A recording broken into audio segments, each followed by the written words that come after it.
The last part of our 4-part lecture series on antimicrobials. This time we're going to tackle antiparasitics. Antiparasitics could be divided into 2 parts, antiprotozoals and anthelmintics. Protozoa are eukaryotic single-celled organisms, while anthelmintics are the different worms, nematodes, cestodes, and trematodes. But we're reserving that for the second half of this fourth part of our lecture. First, we're going to tackle the different antiprotozoals. Antiprotozoals could be divided into 3, antimalarials, drugs for amoebiasis, and the other antiprotozoals. But for this session, for this first half of our fourth part of the lecture, we're just going to tackle antimalarials. So first, let's review what is malaria. Malaria is an ancient illness, right?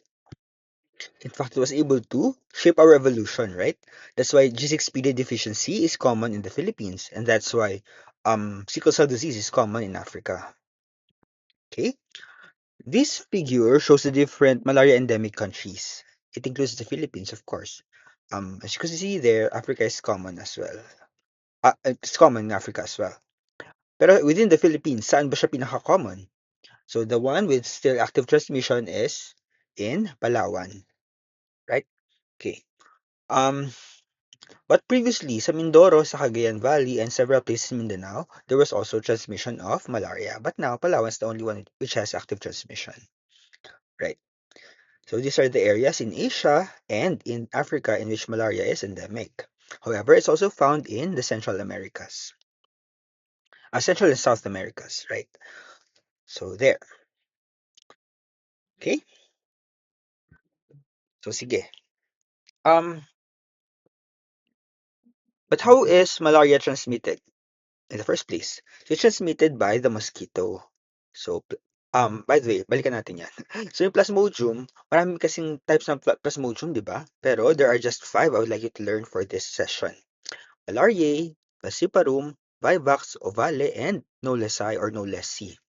Okay, but the most important ones are those 4. Okay, so Knowlesi kasi, it's found in Southeast Asia, and it causes illness in macaques, so mostly monkeys. But if they infect humans, it could also cause severe disease. Okay, so the 4 types are Falciparum, Malariae, Vivax, and Ovale. Okay, so what's the pattern of clinical presentation when you have someone with malaria? It's recurring fever. Recurring because nagkakaroon ng fever kapag nare-release yung parasite into the blood. Let's look at the life cycle closer in a bit. So, there are different patterns, and these are called tertian fever, quartan fever, and quotidian fever. Okay, tertian, quartan, and quotidian fever. Tertian means that it happens every uh 48 hours. Okay, every 48 hours, and those are caused by Plasmodium vivax and Plasmodium ovale. Okay, tertian fever. So days 1, 3, and 5. In contrast, quartan fever or quartan malaria means that it occurs every 72 hours. So days 1, 4, and 7. That's caused by Plasmodium malariae. So Plasmodium falciparum is feared because it's highly deadly and causes cerebral symptoms, no? CNS symptoms. Its pattern is sometimes described as malignant tertian, but sometimes it's also quotidian or daily. Pag sabing quotidian, it causes a daily cycle of fever. Yung no less C or no less high is also quotidian. Alright, so let's trace the life cycle of the Plasmodium parasite.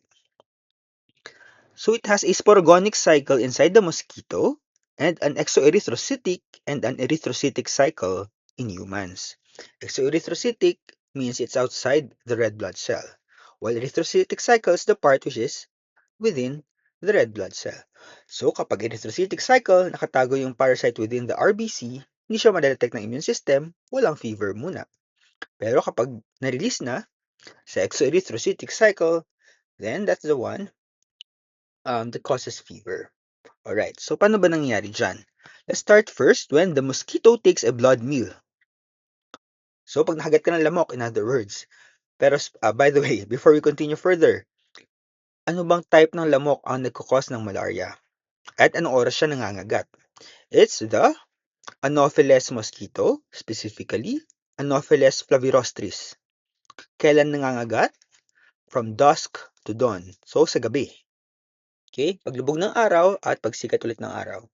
Okay. Saan sila nakatira yung Anopheles? Doon ba sa nakatiwangwang na tubig? Parang sa dengue? Parang sa Aedes? Hindi. Ang Anopheles, nakatira siya sa slow-flowing, clear water. So usually mga shaded mountain streams, katulad ng mga nasa Palawan. Yun, doon nakatira yung Anopheles. Okay. So what happens? When the mosquito takes a blood meal, it injects sporozoites na nakatago sa salivary gland niya. Okay? Okay. Then, the sporozoites travels to the liver cell, and the liver cell becomes infected.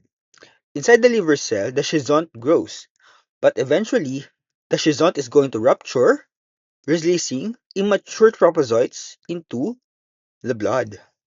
And that's the beginning of the erythrocytic cycle. So immature trophozoites are called also the ring stage because it appears as a ring, para siyang sing-sing under the microscope. Eventually, it matures, becoming a schizont, and then when the schizont ruptures, it occurs all over again. Okay, so let me correct myself earlier. Sabi ko, exoerythrocytic and erythrocytic yung yung cause ng fever. Ang point ko, my message there was that kapag lumabas na pag nag-rupture yung schizont, but it's still part of the erythrocytic cycle. Pag na-rupture yung schizont, doon magkakaroon ng recurrence of fever. Okay? Anyway, so going back. So, immature trophozoites, some of them become mature trophozoites, but some of them become gametocytes. And the gametocytes eventually gets taken up again by the mosquito, and inside the mosquito, it becomes an ookinete, an oocyst, and when the oocyst ruptures, it leads to the release of sporozoites. The sporozoites travel to the salivary gland of the mosquito, repeating the cycle all over again. Right. Okay, so what's another important thing I would like to remind you? I would like to remind you that Vivax and Ovale have dormant hypnozoites in the liver. So, pwede rin na magtago sila becoming dormant for several months. And kapag dormant siya, it becomes more resistant to certain medications. It becomes resistant to the schizonticides. Kasi from the name nga, a schizonticide works only on the schizont. Okay? So kapag hypnozoid siya, most of the drugs would not work on the dormant hypnozoids. Anong drug yung dapat ibibigay kapag hypnozoid, kapag Vivax o Vali ang causative agent? Titingnan natin mamaya. No? So yung mga mahalaga nating matutunan later on. Alright. Okay. Sige. Ang anti-malarial drugs kasi, meron niyang dalawang ancient ethnopharmacological agents. Yung isa, nanggaling sa Peru, yung isa, nanggaling sa China. Okay, yung galing sa Peru came from the bark of the cinchona tree. So quinine and all of its derivatives came from Peru. Okay, from the indigenous people there. And then, when the Spanish invaded their country, it was co-opted by the Jesuits, and it became known as Jesuits bark, the cinchona bark. Okay, and then eventually, quinine was isolated from the cinchona bark. Okay, so for the longest time, those were the drugs for malaria. However, eventually, resistance was encountered, no? Because chloroquine, one of the drugs we're going to learn later on, which is chloroquine, became widely used for malaria. Some strains of falciparum became resistant to chloroquine. Okay.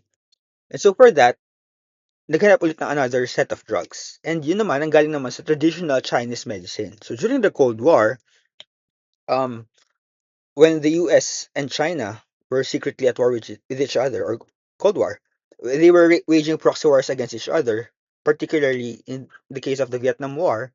A secret military agency of the Chinese were looking for medication against malaria. And what they found was Qinghao which is another herbal medication, is effective against malaria, specifically the compound artemether. And we're going to learn more about artemether later on, right? But first, these are the different drugs for malaria. Okay, so anti-malarial drugs can be divided into four, which is actually just around three. Kasi mamaya di-discuss ko na yung isa hindi naman talaga siya ginagamit for that purpose alone. Okay? So sige. First are the drugs used to treat the acute attack. Ito yung mga tinatawag nating schizonticidal agents. So most of the drugs should be schizonticidal agents. Kasi hindi ka gagaling kung hindi schizonticidal, di ba? Okay. But meron din tayong tinatawag na drugs that affect a radical cure. Siya naman tinatawag na tissue schizonticidal. Ibig sabihin, even dormant hypnozoids, kaya niyang patayin. But, dormant hypnozoids lang. Pag yung ibang forms, hindi niya kaya. So, hindi siya binibigay alone. So, in drugs that affect a radical cure, given in combination with drugs used to treat the acute attack. Okay? So, drugs used for chemoprophylaxis, lahat yan. Lahat ng quinine derivatives could be given for chemoprophylaxis actually, except ang mga class of drugs na hindi pwedeng for chemoprophylaxis, yung artemisinin derivatives, yung galing sa Qinghaosu. Why? It's because they are all short-acting. Right? And lastly, we have drugs used to prevent transmission. Yun yung mga pumapatay sa mga reproductive forms ng Plasmodium, but hindi siya binibigay for that purpose alone. Alright. So let's start with the drugs used to treat the acute attack. Okay? As I have mentioned, they are blood schizonticidal agents or drugs for suppressive or clinical cure. So gagaling ka pag binigyan ka niyan. Except kapag meron kang hypnozoids. If yung causative agent are Vivax or Ovale. They act on the erythrocytic forms of the plasmodium and they suppress the actual attack. So let's look at the type of drugs there. So this is a list, right? But we could divide it into around three. The first of which includes quinine and its derivatives. You could recognize them because in their name they have quine somewhere, like quinine, mefloquine, and chloroquine. Next, we have between the second class of drugs here include those that act on the folate synthesis pathway, right? Sa folate synthesis pathway, may dalawang enzymes na mahalaga, di ba? Dihydropteroate synthase and dihydrofolate reductase. So, ano nga ulit dyan? Yung dihydrofolate reductase inhibitors, yung pyrimethamine, di ba? While yung dihydropteroate synthase inhibitors include the sulfonamides, including the sulfone-dapsone. Right, so yung second class. Ano yung third class? Yung third class dyan, yung mga artemisinin derivatives like artemisinin, artesunate, and artemether. So this is a complicated list, but actually it's just three big classes of drugs. Let's start with the first class, which is quinine. Quinine is a highly effective blood schizonticide against the four species of human malaria. Ano nga ulit yun? Malariae, Vivax ovale, and falciparum. It's gametocidal against Vivax and ovale. Take note, gametocidal. It prevents transmission, but it doesn't kill when it's in a dormant hypnozoid stage, right? As I've mentioned earlier, um, the naturally occurring compound, which is quinine, comes from the bark of the cinchona tree, which is native to Peru. Okay, it has been used by indigenous people there for thousands of years. Okay, um, the dextrorotatory isomer of quinine is known as quinidine, and the chemical derivative of quinine is called chloroquine. And chloroquine it has been used for the longest time after quinine. Alright? What's the mechanism of action of quinine? Ganito kasi yun. Yung parasite, yung plasmodium, kumakain siya ng hemoglobin, no? Via endocytosis. Yung globin part, ginagamit niya for its own nutrition. But the heme part has to be metabolized because it is toxic to the parasite. Heme gets converted to hematine. Hematine is highly toxic to the parasite, and therefore, hematine should be converted further to hemozoin. Hematine, hemozoin. Hematine, soluble, monomeric. Hemozoin, polymeric, and insoluble. That's why it's sometimes called the malaria pigment. Okay, so what quinine does is that it inhibits the heme polymerase, thereby leading to accumulation of the toxic hematine. So in a way, it poisons the parasite's feeding mechanism. Also, look at the chemical structure. Their chemical structure is that they are weakly basic. And so, in the feeding vacuole kung saan nag-internalize ng parasite yung hemoglobin, it should be acidic to work for digestion. But these weekly basic drugs, what they do is that they alkalinize the food vacuole, thus inhibiting the digestion of the parasite. Right. So that's what's happened. That's what happens there. So quinine, sabi kwento ko nga, 'di ba? Panahon pa ni Jose Rizal and before, ginagamit na siyang gamot sa malaria. Kaya nga 'to, in this figure here on the lower right, this shows an old or a very very old preparation of quinine hydrochloride. Right. What are their clinical uses? Quinine or quinidine. Quinidine, remember, is just the dextrorotatory form of quinine. They are the drug of choice for severe falciparum malaria. Quinine is the first-line therapy for chloroquine-resistant falciparum malaria, and is also the first-line therapy in the treatment of infection with Babesia microti, yung tinatawag natin na bestial infections. Right. Okay. So what are some of the adverse effects of quinine? Quinine causes kinchonism. So in this condition, you have tinnitus, headaches, nausea, dizziness, flushing, and even reversible visual disturbances. It may also cause hypoglycemia and a condition called blackwater fever. Blackwater fever is a severe, life-threatening form of malaria in which there is intravascular hemolysis and um, the patient is going to urinate hemoglobinuria. Alright? Aside from that, another adverse effect of quinine is QT prolongation. Especially this is a concern when you give IV quinidine. Okay. What are some of the contraindications in prescribing quinine? You should use it with caution among patients with visual or auditory problems, and you should use it with great caution among those with underlying cardiac abnormalities because it may cause bundle branch block, bradycardia, heart block, and those other cardiac conditions. Right. So that's quinine. Next, we have mefloquine. Mefloquine is a strong blood schizonticides against falciparum and vivax. Its mechanism of action is similar to quinine. It inhibits the heme polymerase, leading to accumulation of the toxic hematine inside the parasite food vacuole.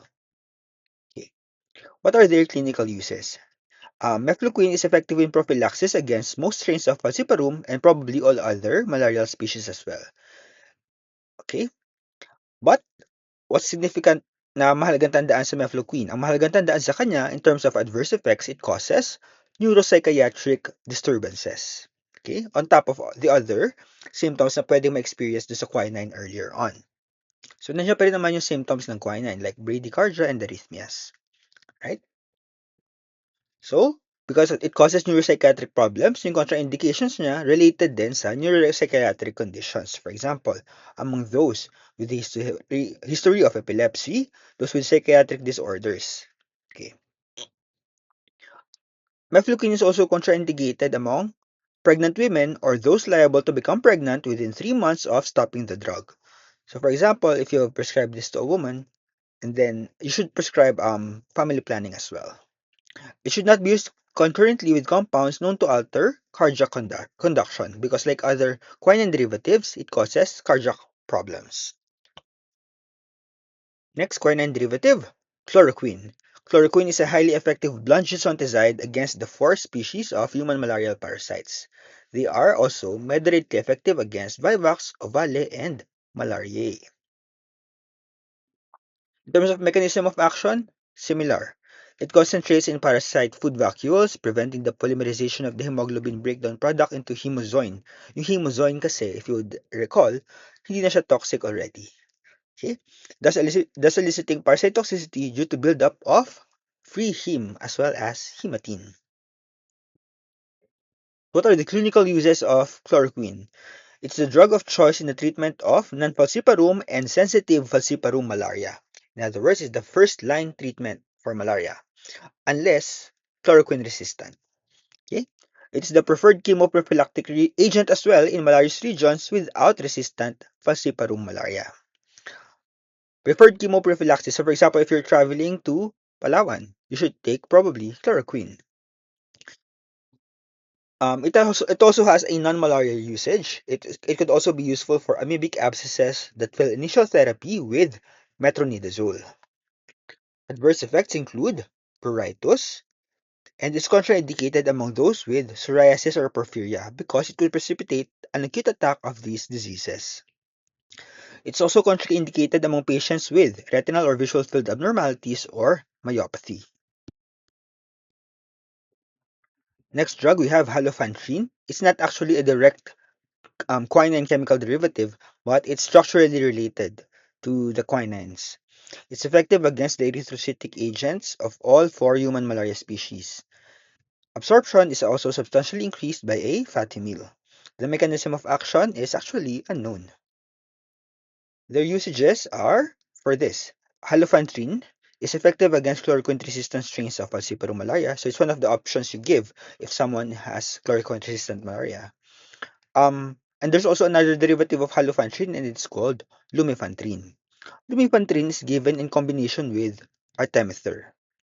And together, artemether lumefantrine is highly effective for falciparum malaria.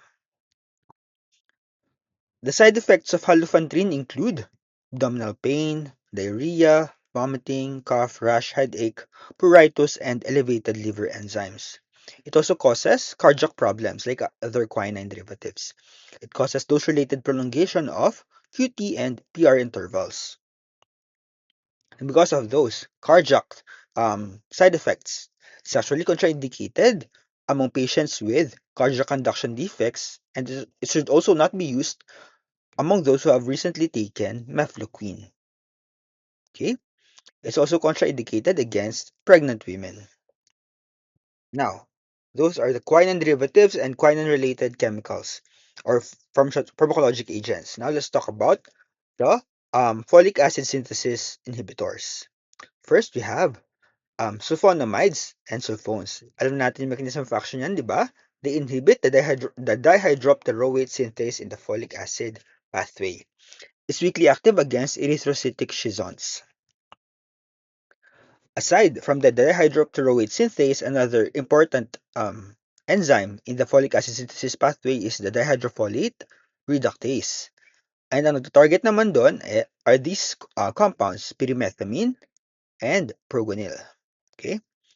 Progonil is a prodrug. Pag na-metabolize siya ng katawan natin, it becomes cycloguanil. It has some activity against hepatic forms. Their mechanism of action, they prevent the utilization of folate in the conversion of dihydrofolate to tetrahydrofolate by inhibiting the enzyme dihydrofolate reductase. So what are their uses?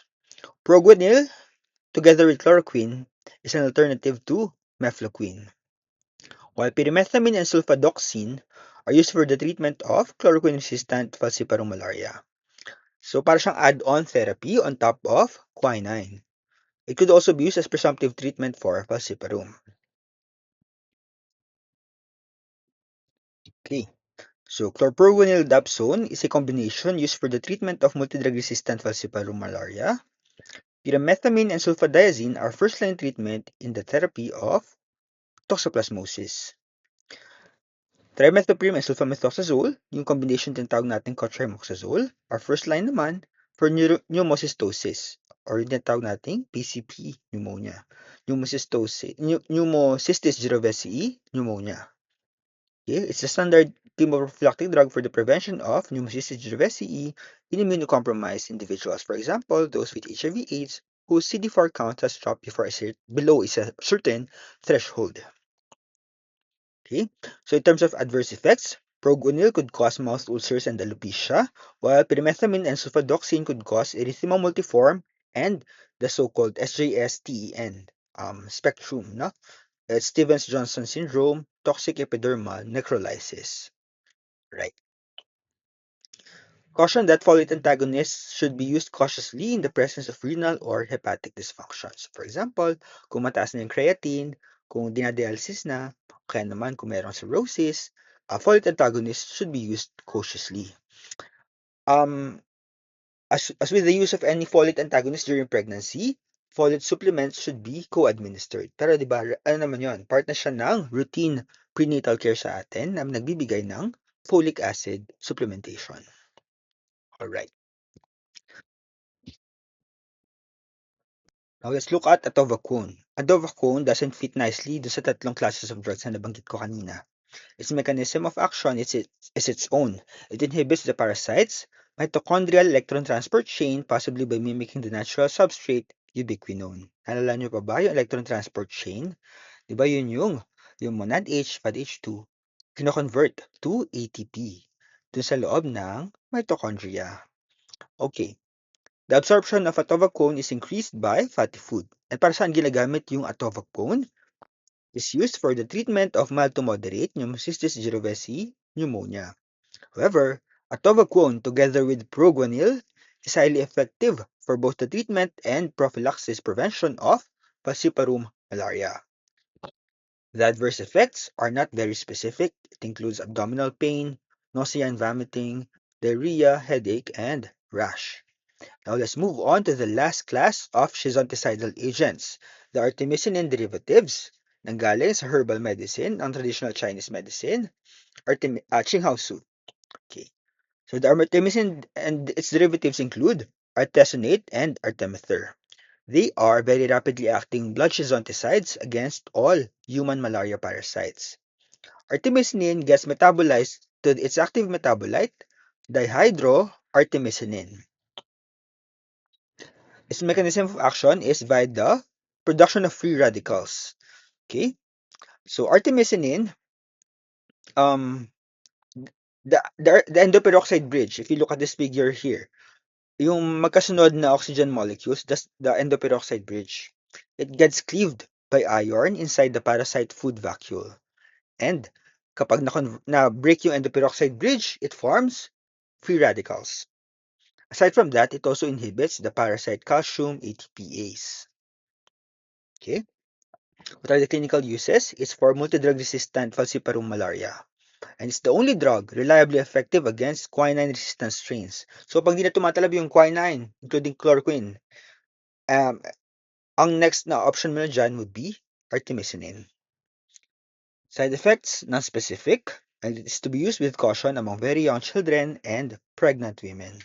Okay, we're done with the first set of anti-malarial drugs. Let's look at those drugs that affect a radical cure.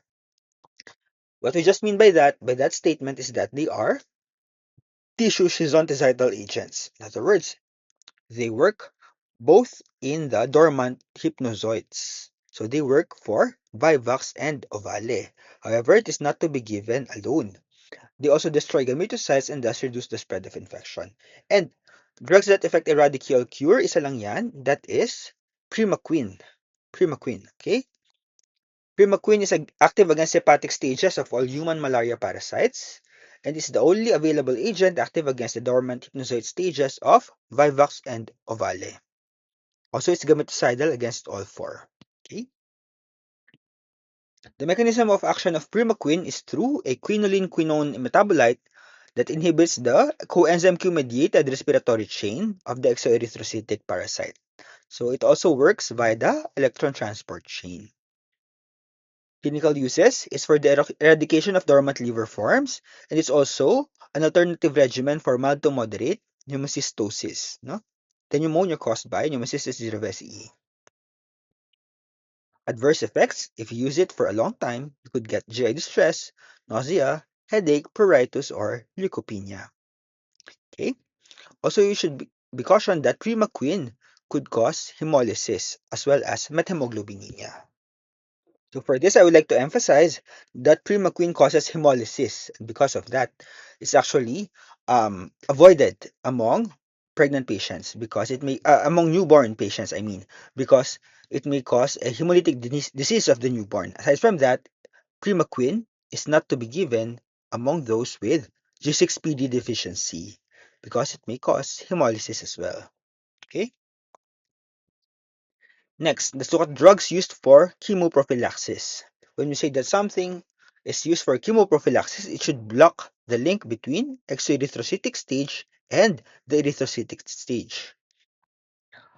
These are the drugs used for chemoprophylaxis. Madali naman sila kasi nadaanan na natin yung iba dyan, di ba? Chloroquine, mefloquine, proguanil, and pyrimethamine. Lahat yan nadaanan na natin. Tapos yung iba naman, Alam na natin yung mechanism of action nila, di ba? Dapsone, folic acid synthesis inhibitor. Doxycycline, at tetracycline, which is a protein synthesis inhibitor. Right? So, yung iba dyan, skip na natin. Let's go now directly to doxycycline. Doxycycline is active against the erythrocytic schizones of all human malaria parasites. It inhibits protein synthesis. So, same pa rin naman na parang sa bacteria, it's a protein synthesis inhibitor. Okay? It inhibits protein synthesis or other functions in two plasmodial prokaryote-like organelles, the mitochondrion and the apicoplast. Okay? Mitochondrion and apicoplast. Doxycycline is used for falciparum malaria, and it's also used as a chemoprophylactic drug, specifically sa Southeast Asia with high rates of resistance to other antimalarials. Side effects include GI symptoms, candidal vaginitis, and photosensitivity. And for the last class, we have the drugs used to prevent transmission. Pag sinabing drugs used to prevent transmission, ang ibig sabihin lang naman yan, they destroy the gametocytes. So yung makabilang dito, nabanggit na rin natin earlier on. And these include primaquine, progonil, and pyrimethamine. Right? So, kung isa-summarize natin yung antimalarial drugs, simple lang naman. Quinine derivatives like chloroquine, first line. But, if resistant na already, you could give artemether lumefantrine. Right? If Vivax and Ovale, you should give tisozonticidal agent on top of the other drugs. And for that, you could give primaquine. That's it. Antimalarial agents. Next, when we return, we're going to tackle all the other antiprotozoals as well as the anthelmintics. That's it.